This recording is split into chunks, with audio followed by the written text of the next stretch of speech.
Pak nejlepší přesilovkový sniper na straně rytířů. Daniel Odet ukazuje klid na kotouči. Blaine dává gól! Daniel Odet sem vyněl od Klíma. Rychlá svižná rána, Houdek. Ještě tečovaný kotouč! Kladno vede 2-0. Řepík. Shore.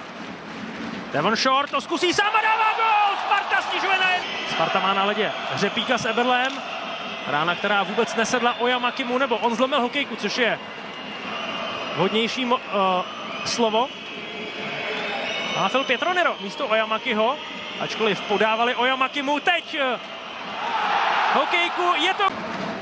Toho pochopitelně Jeremy Blaine velice dobře zná. Řepík z otočky a kotouč končí v síti. Veselovce, ale Kristian Vesalainen pokračuje. Krejčík na ose.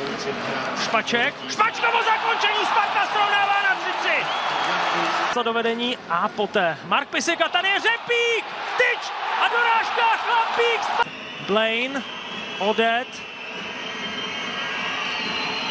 Co vymyslí Daniel Odet? Přihrávku na Blaina. Odet má navsaženo a dává gól!